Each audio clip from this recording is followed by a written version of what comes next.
एक ऐसा हत्याकांड जिसने हर घर को, हर आदमी को हिला के रख दिया है। कोई भी इंडिविजुअल इतना क्रूर कैसे हो सकता है कि वो किसी भी लड़की को के ऊपर इस तरह से वार करता है कि आने वाले वक्त में कहीं ऐसे हादसे रिपीट तो नहीं होने जाने। ये बहुत बड़ी बात आपने, कई हादसे हुए जिस पर हम लोग खामोश रहे और हमने कहा हमारा कोई लेना देना नहीं है। थोड़ा सा पता किया है वो नशा लेता था और शायद रिहैब भी काट के आया था। उसको वो इंसान नजर ही नहीं आ रही थी, उसको केवल ऑब्जेक्ट नजर आ रही थी। उसने काट डाला उसको, उसके गले को काट डाला। ये नॉर्मल बिहेवियर नहीं है। जिस व्यक्ति में भावनाएं नहीं होती हैं, संवेदना नहीं होती, उसको हम ज़ॉम्बी कहते हैं। वो जो आरोपी है जिसने इतना जघन्य कांड किया है, उसके चेहरे पे शिकन तक नहीं है, कोई भावना नहीं है। हिमाचल प्रदेश में नशे की स्थिति और नशे के हालात बढ़ रहे हैं, क्राइम कम होने वाला नहीं है। इस मुद्दे को जड़ों से मिटा पाएंगे क्या? हम नारे लगा के इस मुद्दे को जड़ों से मिटा पाएंगे क्या? इस तरह से ये घटना आई है, उस बच्ची के परिवार का कोई लेना देना नहीं था, वो बच्ची का कोई लेना देना नहीं था। अब समाज में कोई भी सुरक्षित नहीं है। ऐसा मत मानिए आपके घर में नशा नहीं है तो आप सुरक्षित हैं। और ऐसे लड़के हजारों हजार जिस डायरेक्शन में जा रहे हैं, क्या हम उन बच्चों को बचाने की स्थिति में हैं? धीरे धीरे इस पर राजनीति भी हो रही है, लेकिन आपको लगता है कि ये मुद्दा राजनीतिक सिस्टम से हटके अब समाज का नहीं हो गया है? जब नशे की शुरुआत होती है, तमाशबीन कौन बनता है? हम लोग बनते हैं। हम केवल चिट्टा चिट्टा चिट्टा कर रहे हैं, बाकी ड्रग्स की बात नहीं कर रहे हैं। ये जो हमारी स्ट्रेटजी है, ये कोई सही स्ट्रेटजी नहीं है। परिजनों के बच्चे गलती से इस दिशा में चले गए हैं, छुपाइए मत, उन्हें सामने लाइए। एक महिला फोन कर दी है, वो कहती है कि मेरा बच्चा एडिक्शन में चला गया है। उसकी उम्र 17 साल है, वो सिंगल मदर है, अकेली है, उनका बच्चा है। वो काम करेंगी या अपने बच्चे का इलाज कराएंगी? हम डींगे जितनी मर्जी मारने हैं पंकज जी, अभी भी हम खोखले हैं। हम व्यवस्था बच्चों को दे नहीं पा रहे हैं। नारे से याद आई कि बीजेपी कहती है हमने नशा निवारण बोर्ड बनाया, हमने बहुत बड़ा कार्यक्रम चलाया। सुखविंदर सिंह सुक्खू की सरकार कहती है हमने एक बड़ा जन आंदोलन छेड़ा है। वो बच्चा भी वॉकथॉन में गया था, वो बच्चा भी रैली में गया था, तो उसने भी शपथ ली थी कि मैं नशा नहीं करूंगा। फिर वो नशे में कैसे चला गया?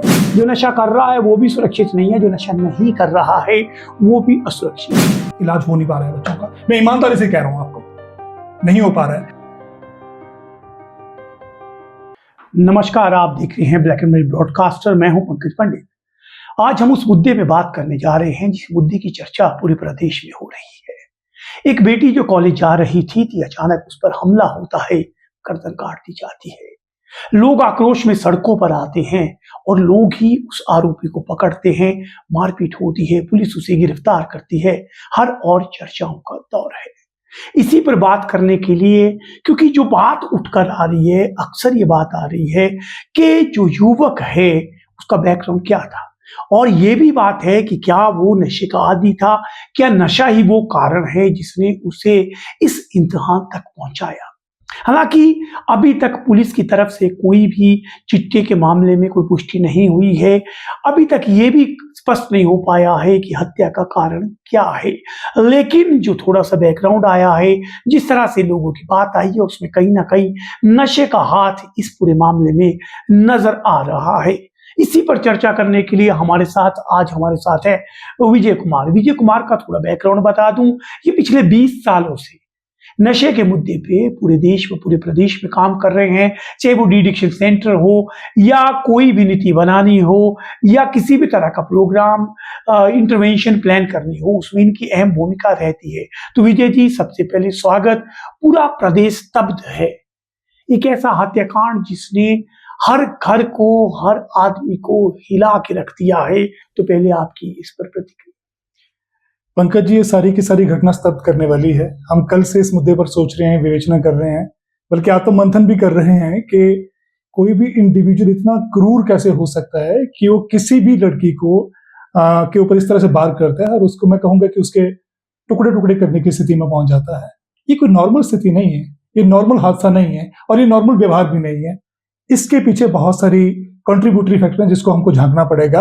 और मुझे ऐसा लगता है कि हालांकि जिस व्यक्ति ने, जो हत्यारा है, उसको हम बरी नहीं कर सकते हैं कि उसने ड्रग्स के इन्फ्लुएंस में उस लड़की का मर्डर किया है। वो मर्डर है, हत्यारा है। उस बच्ची को उसने की जान ले ली है। जो बच्ची एक सपने बुन रही थी अपने भविष्य के, और उन सपनों को बुनने के लिए वो कॉलेज जा रही थी, पढ़ाई कर रही थी। कहाँ जाना चाहती थी हम भी नहीं जानते, लेकिन जहां उसको जाना था वहां ना जाके उसको कहीं और पहुंचा दिया गया है। ये अपने आप में बहुत बेचैन करने वाली घटना है। और मुझे लगता है हम ही बेचैन नहीं है, हिमाचल प्रदेश बेचैन है, स्तब्ध है कि आखिर ऐसे हो कैसे गया। और सबसे बड़ा सवाल ये है, हो कैसे गया। और मुझे ऐसा लगता है अभी तो वो बच्ची है, पर ऐसे ना जाने कितनी घटनाएं पहले भी हुई हैं जो इस तरह के बिहेवियर के कारण हुई हैं, इस तरह के डिसऑर्डर के कारण हुई हैं। चिंता पंकज भाई इस बात की भी है कि आने वाले वक्त में कहीं ऐसे हादसे रिपीट तो नहीं होने जाने ये बहुत बड़ी बात आपने विजय जी कही कि इस हादसे को हादसा मान करके हम लोग 2 दिन बोलकर चुप हो जाएं तो स्थितियां मुझे लगता है आने वाले समय इससे भी अधिक विकट होगी। कई हादसे हुए जिस पर हम लोग खामोश रहे और हमने कहा हमारा कोई लेना देना नहीं है, लेकिन कहीं ना कहीं अब समाज को सोचना होगा कि क्या हम समाज में एक ज़ॉम्बी क्रिएट कर रहे हैं जिसकी कोई भावना नहीं है, जिसका कोई इमोशन नहीं है। क्योंकि विजय भाई जो हमने थोड़ा सा पता किया है वो नशा लेता था और शायद रिहैब भी काट के आया था, जो हमारे पास वहां से इनपुट आ रही है। तो आपको क्या लगता है कि क्या नशा आदमी को इतना क्रूर बना सकता है? पंकज भाई मैं इसी बात को थोड़ा आगे बढ़ाना चाहता हूँ। इनफैक्ट कोई व्यक्ति जो हाथ में दराट पकड़ता है, दराट पकड़ के 20-21 साल की बच्ची का गला काट देता है, 19 साल की बच्ची का गला काट देता है, नॉर्मल बिहेवियर है। इसका मतलब यह है उस व्यक्ति में ना वेदना थी, ना संवेदना थी, ना ही जिसे हम लॉजिकल थिंकिंग कहते हैं या इमोशनल या रैशनल थिंकिंग कहते हैं वो नहीं थी। सवाल ये है ये सारे का सारा सोच विचार, सारी की सारी वेदनाएं संवेदनाएं उस व्यक्ति की कहां चली गई थी कि वो व्यक्ति वो जो लड़की थी उसको वो इंसान नजर ही नहीं आ रही थी, उसको केवल ऑब्जेक्ट नजर आ रही थी, उसने काट डाला उसको, उसके गले को काट डाला। ये नॉर्मल बिहेवियर नहीं है। चलिए उसको मैं नहीं आपको लगता है नशा इतना घातक है कि व्यक्ति को इतना क्रूर बना सकता है? बिल्कुल, तो मैं इसी लाइन पे आ रहा था। जनरली हम लोग ये मान के चलते हैं और जो नॉर्मल टेंडेंसी है हम सबकी जो नशा है, और नशे में भी खास करके जब हम चिट्टे की बात करते हैं और हिमाचल प्रदेश सरकार भी चिट्टे की बात कर रही है, पर मैं टोटलिटी बात करूंगा।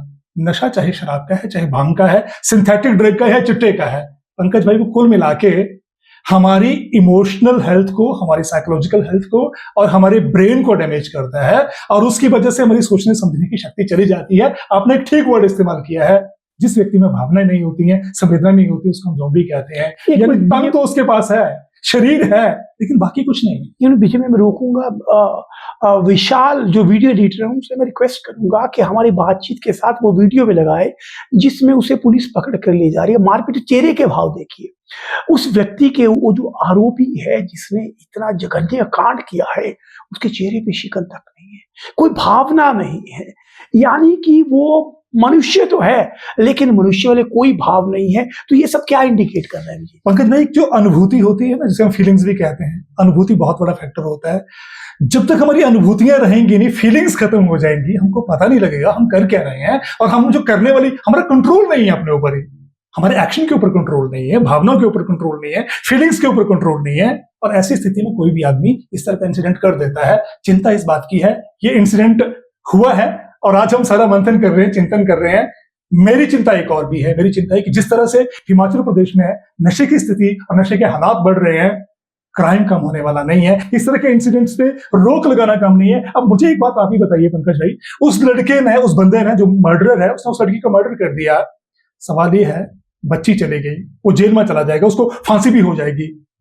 क्या हम सड़कों पे उतर के इस मुद्दे को जड़ों से मिटा पाएंगे? क्या हम नारे लगा के इस मुद्दे को जड़ों से मिटा पाएंगे? क्या इसका मतलब केवल नारे लगाने से इसका सोल्यूशन नहीं होने वाला है, केवल हल्ला गुल्ला करने से इसका सोल्यूशन नहीं होने वाला है। हमको बहुत ही तह में जाना होगा और बहुत ही गंभीर प्रयास करने होंगे, क्योंकि इसकी जड़ें कहीं और हैं, इसका ओरिजिन कहीं और है। हम ओरिजिन में जा ही नहीं रहे हैं, तह में जा ही नहीं रहे हैं, हम कहीं और हल्ला गुल्ला कर रहे हैं। मुझे लगता वक्त आ गया है अब कि हमें विवेचना करनी पड़ेगी कि रूट्स कहाँ हैं और इस मुद्दे को रूट से पकड़ना पड़ेगा। आपको क्या लगता है कि अल्टीमेटली ये जो स्थिति आज बन गई है, एक दौर था कि वो घर बड़ा सुखी मानता था कि मेरा बेटा नशा नहीं करता है, मेरा पति नशा नहीं करता है, मेरे घर का कोई सदस्य नशा नहीं करता है, लेकिन जिस तरह से ये घटना आई है उस बच्ची के परिवार का कोई लेना देना नहीं था, वो बच्ची का कोई लेना देना नहीं था।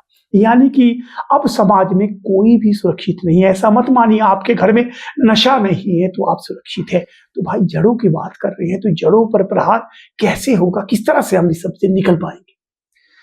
ये बड़ी चिंता की बात है। इनफैक्ट अगर मैं उस आरोपी की बात कर लूं, आपने पहले भी इंडिकेट किया है, वो जो आरोपी है मुझे लगता है टीन एज से वो नशे में चला गया था। जब वो एडोलेसेंस उसी एज में नशा करना शुरू कर दिया था और नशे के इतना आदी हो गया था कि उसको डी एडिक्शन सेंटर में उपचार करने भी ले जाया गया। सवाल ये है कि जब वो नशे में चला गया, हमारी व्यवस्था ने उसका उपचार क्यों नहीं किया? उसका इलाज हो क्यों नहीं पाया, और इतना ज्यादा वो एडिक्शन में चला गया और इतना ज्यादा मेंटली डिस्टर्ब हो गया, अपने ऊपर कंट्रोल नहीं रहा, उसकी फीलिंग जाती रही। हमारा सिस्टम क्या कर रहा था? और ऐसे लड़के हजारों हजार जिसी डायरेक्शन में जा रहे हैं, क्या हम उन बच्चों को बचाने की स्थिति में हैं? तो ये एक शब्द आप बार बार इस्तेमाल करें, सिस्टम। मैं देख रहा हूँ विरोध हो रहा है, धीरे धीरे इस पर राजनीति भी हो रही है, लेकिन आपको लगता है कि ये मुद्दा राजनीतिक सिस्टम से हटके अब समाज का नहीं हो गया है? बिल्कुल समाज का मुद्दा है। मैं इस मुद्दे से थोड़ा हटके बात करूंगा पंकज भाई। अगर एक व्यक्ति नशे की शुरुआत करता है, हम चिट्टे को लेकर बड़े ढोल पीट रहे हैं, पर कोई व्यक्ति सीधा सीधा चिट्टे में जनरली नहीं जाता है। जब नशे की शुरुआत होती है, तमाशबीन कौन बनता है? हम लोग बनते हैं, पेरेंट्स बनते हैं, पड़ोसी बनते हैं। जब वो आगे बढ़ जाता है, शराब में चला जाता है, तमाशबीन कौन होते हैं? हम लोग होते हैं, पूरा समाज होता है, पूरा गांव होता है। जब वो शराब से निकल के भांग में चला जाता है, हमको लगता है तो नेचुरल ड्रग्स है, इसका फर्क ही कोई नहीं पड़ता है। हुजूर, चाहे शराब की बात कर लो, सिंथेटिक ड्रग की बात कर लो, भांग की बात कर लो, मेंटली इंडिविजुअल को मल्टीपल डिसऑर्डर लेके आती हैं। जिस बात से हम अनभिज्ञ हैं और हम चर्चा कर ही रहे हैं, हम केवल चिट्टा चिट्टा चिट्टा कर रहे हैं, बाकी ड्रग्स की बात नहीं कर रहे हैं। ये जो हमारी स्ट्रैटेजी है, ये कोई सही स्ट्रैटेजी नहीं है। हम बहुत गलत डायरेक्शन में जा रहे हैं, और इस डायरेक्शन में बहुत सारे हजारों हजार बच्चे जो आगे बढ़ते जा रहे हैं, और हम लोग तमाशबीन बने हैं as a parent, as a society, as an individual और एज ए सिस्टम। हम कोई कंक्रीट काम कर नहीं रहे हैं, और हमारे हजारों हजार बच्चे डायरेक्शन में आगे बढ़ते जा रहे हैं। एक मिथ है विजय भाई के नशा जो है इसमें रिलैप्स होता है, नशे से वापसी नहीं है। तो आपका क्या सुझाव रहेगा?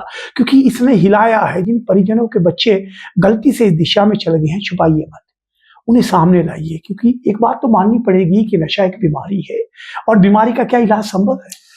इलाज बिल्कुल संभव है, लेकिन इलाज इतना सिंपल नहीं, इलाज बहुत कॉम्प्लेक्स है। मैं आपको एक इंसिडेंट दूंगा। 2 दिन पहले मुझे एक फोन आया, एक महिला फोन कर दी है। वो कहती है कि मेरा बच्चा एडिक्शन में चला गया है, उसकी उम्र 17 साल है और वो हीरोइन का नशा कर रहा है। सोल्यूशन बताइए। मैंने बहुत हाथ पैर मारे कि मैं उनको क्या गाइडेंस दूं, क्या बताऊं कि आपका इलाज कहां हो सकता है। क्योंकि माइनर बच्चों के लिए, 18 साल से कम बच्चों के लिए हिमाचल प्रदेश में डी एडिक्शन सेंटर्स नहीं है। तो मैंने जब कुछ एक ऑफिशियल से बात की, उन्होंने कहा कि बिलासपुर में एटीएफ है, एडिक्शन ट्रीटमेंट सेंटर, आप वहां दाखिल करा दीजिए। पर दिक्कत क्या है? एडिक्शन ट्रीटमेंट सेंटर में आपको या तो ओपीडी बेसिस पर इलाज मिलता है, या अगर आपको दाखिल किया भी जाता है 2, 4, 5 दिन के लिए, तो आपके पेरेंट्स आपको फैमिली के साथ में रहना पड़ता है। वो सिंगल मदर है, अकेली है, उनका बच्चा है। वो काम करेंगी या अपने बच्चे का इलाज कराएंगी? काम करेंगी तो शाम को राशन आएगा। मामला बड़ा कॉम्प्लेक्स है, और हमारे पास सपोर्ट सिस्टम नहीं है, इलाज करने की उस तरह की व्यवस्था नहीं है। हम डींगे जितनी मर्जी मारने हैं पंकज जी, अभी भी हम खोखले हैं। हम वो व्यवस्था बच्चों को दे नहीं पा रहे हैं, चाहे इलाज के नाम पे और उससे पहले। मेरी चिंता तो ये भी है, वो जो 17 साल का बच्चा एडिक्शन में चला गया, हम उसको रोक क्यों नहीं पाए? 17 साल मतलब +2 में पढ़ने वाला बच्चा एडिक्शन, और वो भी चिट्टे में चला गया। हम रोक क्यों नहीं पाए? हम रोक भी नहीं पा रहे हैं, और रोक नहीं पा रहे हैं, और जो चले गए हैं उनके इलाज करने की पर्याप्त, माकूल और सिस्टमेटिक व्यवस्था हमारे पास नहीं है। और जब मैं इलाज की बात कर रहा हूं पंकज भाई, इलाज केवल हॉस्पिटल में नहीं होता है। हॉस्पिटल में उसको 2, 4, 5 दिन की दवाई मिलेगी। मामला रिहैबिलिटेशन का है, जो आपने रिलैप्स वाला मुद्दा उठाया है। वहां 4 दिन की दवाई लेगा, घर वापस जाएगा, माहौल वैसा है, सिस्टम वैसा है, फिर से रिलैप्स हो जाएगा। उस बच्चे का कसूर क्या है? कसूर तो सोसाइटी का है, माहौल का है, क्योंकि हम बच्चों को जब माहौल ही अच्छा नहीं दे पा रहे। एक बात और पंकज जी मैं आपको बताना चाह रहा हूं, शेयर करना चाह रहा हूं रदर। कोई भी बच्चा अगर नशे में आगे होता है, तो उसको जो ट्रिगर करने वाले फैक्टर हैं वो तो उसके अपने नहीं है। कुछ एक हो सकते हैं, बट ज्यादा तो समाज के हैं, एनवायरमेंट के हैं, फैमिली, पीयर प्रेशर, बिल्कुल माहौल आसपास का, ये सब चीजें जो हैं, ये की फैक्टर हैं जो उसको उस दिशा की ओर, बिल्कुल उस दिशा की ओर ले जाते हैं। और उसी के साथ पंकज भाई जो दूसरा बड़ा इंपॉर्टेंट मामला है, वो है मेंटल हेल्थ और इमोशनल हेल्थ। उसके ऊपर डायलॉग कौन कर रहा है? बात कौन कर रहा है? जब हम इमोशनली फ्रजाइल होते हैं, प्रेशर को डील नहीं कर पा रहे हैं, प्रेशर को मैनेज नहीं कर पा रहे हैं, और आजकल के बच्चों के प्रेशर कम नहीं है, उनके प्रेशर अलग तरह के प्रेशर है, अपनी तरह के प्रेशर है। और जब हम बच्चों को प्रेशर को डील करने के लिए उनको रेडीनेस नहीं, उनको एम्पावर नहीं कर पा रहे हैं एक्चुअली, तो बच्चे क्या करेंगे? बस हम ये बोलते हैं कि चलो नारा लगा देते हैं, रैली में आ जाते हैं। और नारे से याद आई कि बीजेपी कहती है हमने नशा निवारण बोर्ड बनाया, हमने बहुत बड़ा कार्यक्रम चलाया था। सुखविंदर सिंह सुक्खू की सरकार कहती है हमने एक बड़ा जन आंदोलन छेड़ा है, हम बच्चों की मैराथन करवा रहे हैं, और टास्क फोर्स भी हमने बनाई है, हमने धरपकड़। आपको क्या लगता है ये जो प्रीच टीच, जो रोज भाषण देना स्कूलों में, ये सब, इन सब से कुछ प्रभाव पड़ रहा है या क्या लगता है? बच्चे की मैं बात कर रहा हूँ जिसकी माँ से 2-3 दिन पहले मेरी बात हुई थी। वो बच्चा भी वॉकाथॉन में गया था, वो बच्चा भी रैली में गया था, वो बच्चा भी ड्राइंग कंपटीशन में गया था, वो बच्चे ने भी प्रेयर जब स्कूल की होती तो उसने भी शपथ ली थी कि मैं नशा नहीं करूंगा, फिर वो नशे में कैसे चला गया? इसका मतलब ये है वाकाथॉन, रैली, ड्राइंग कंपटीशन ये ज्यादा काम करने वाले नहीं, माहौल बना सकते हैं। मैं कहूंगा कि ये एनेबलर्स हैं, ये पिलर नहीं है प्रोग्राम के। तो पिलर कहीं और है एक्चुअली, जो प्रोग्राम के पिलर हैं उसके ऊपर हमको काम करना पड़ेगा। वॉकाथॉन, रैली, स्लोगन राइटिंग, भाषण कंपटीशन, ये सब के सिर्फ एनेबलर्स हैं, माहौल बनाने का काम करते हैं, एनवायरमेंट बिल्डिंग फैक्टर्स हैं, ये इंडिविजुअल को बचाने का काम नहीं करेंगे। विजय भाई, बहुत लंबा ये मुद्दा है, इस पर तो हम घंटों में बात कर सकते हैं। मुझे लगता है समय को देखते हुए आखिर में आपका क्या सजेशन रहेगा? अल्टीमेटली समाज उस चौराहे पे है जहां कोई सुरक्षित नहीं है। जो नशा कर रहा है वो भी सुरक्षित नहीं है, जो नशा नहीं कर रहा है वो भी असुरक्षित है। तो ऐसे में आपको क्या लगता है कि अब समाज को उठकर आगे आना चाहिए और क्या हमें करना चाहिए कि अल्टीमेटली इसके खिलाफ एक निर्णायक लड़ाई हो सके? पंकज भाई, मुझे लगता है प्रिवेंशन सबसे बड़ा डिफेंस है। हमको प्रिवेंशन के ऊपर काम करना पड़ेगा। सप्लाई इंपॉर्टेंट है, हमारी हिमाचल प्रदेश की पुलिस बहुत अच्छा काम कर रही है, सरकार भी इस मुद्दे पे बहुत गंभीर है, लेकिन मुझे लगता है प्रिवेंशन के ऊपर हम फोकस नहीं कर पाए हैं। और जब हम प्रिवेंशन की बात करते हैं उसके 3 कंपोनेंट बहुत इंपॉर्टेंट है, प्राइमरी प्रिवेंशन, सेकेंडरी प्रिवेंशन और टर्शरी प्रिवेंशन। ये तीनों ही कंपोनेंट अभी मैं कहूंगा इग्नोर्ड एरिया है, और हम हिमाचल वासी भी मान के चलते हैं कि सप्लाई में काम हो रहा है, इसका मतलब बहुत अच्छा काम हो रहा है। वो एक फैक्टर है महाराज, हमको मान के चलना पड़ेगा। प्रिवेंशन सबसे बड़ा डिफेंस है कि एक इंडिविजुअल इतना एम्पावर हो जाए, तैयार हो जाए कि बोले मुझे नशा नहीं करना है। ये डिसीजन बहुत इंपॉर्टेंट है। और इसके लिए क्या करना पड़ेगा? हमें स्कूली स्तर पे पाठ्यक्रम में बदलाव करना पड़ेगा, ये क्या इसके लिए किस तरह से कार्य होगा? सबसे इंपॉर्टेंट चीज ये है कि ये लेटर से नहीं होने वाला है, नोटिफिकेशन से नहीं होने वाला है, भाषण से नहीं होने वाला है। ये सिस्टमैटिक चेंज से होने वाला है। इंस्टीट्यूशनलाइज करना बहुत इंपॉर्टेंट है, और जब मैं इंस्टीट्यूशनलाइज करने वाली बात कर रहा हूं उसमें 3 लोग बड़े इंपॉर्टेंट है। एक जो छात्र स्कूल में पढ़ रहे हैं वो बड़े इंपॉर्टेंट है, पेरेंट्स बहुत इंपॉर्टेंट है, और तीसरा इंस्टीट्यूशन में 2 लोग और बड़े इंपॉर्टेंट है, टीचर और उसके जो दोस्त हैं। ये जो इन 4 लोगों के जो 4 पिलर्स हैं बहुत इंपॉर्टेंट है जब प्रिवेंशन की बात करेंगे, प्राइमरी प्रिवेंशन की बात करेंगे। सेकेंडरी प्रिवेंशन में बहुत इंपॉर्टेंट है। अभी दिक्कत क्या हो रही है कि जब बच्चा नशे में चला जाता है और कभी कभार नशा शुरू कर देता है, इवन थोड़ा ज्यादा भी करना शुरू कर देता है, अभी हमारे पास ऐसा सपोर्ट सिस्टम नहीं कि हम उसका इलाज करा पाए।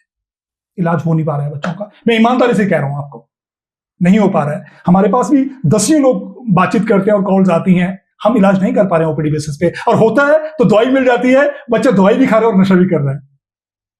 कुछ दौर के बाद दवाई ही उनका नशा बन जाता है। और एक जो तीसरा स्टेज आती है, फिर नशा ही नशा रह जाता है, दवाई खाएं लेकिन नशा जरूर करते रहेंगे, तो दवाई और नशा दोनों ही बच्चे शुरू कर देते हैं। ये अपने आप में बड़ा कॉम्प्लेक्स स्टेज है। उसके लिए rehabilitation, in house indoor treatment बहुत इंपॉर्टेंट है, और अभी हमारे पास कोई बहुत रिलायबल ट्रीटमेंट मॉडल हिमाचल में नहीं है, और है लेकिन हम क्या करते हैं, 30 दिन बच्चे को एडमिट करते हैं, वहां जब तक वो 30 दिन हॉस्पिटल में है या डी-एडिक्शन सेंटर है तब तक ठीक है, लेकिन जैसे ही वापस समाज में जाता है, रिलैप्स हो जाता है। हमारे पास फॉलोअप मैकेनिज्म नहीं है, फॉलोअप स्ट्रेटजीज नहीं है, ताकि हम बच्चों का रेगुलर मैनर में उनकी जो रिकवरी है उसको स्ट्रेंथन कर पाए और बचा पाए।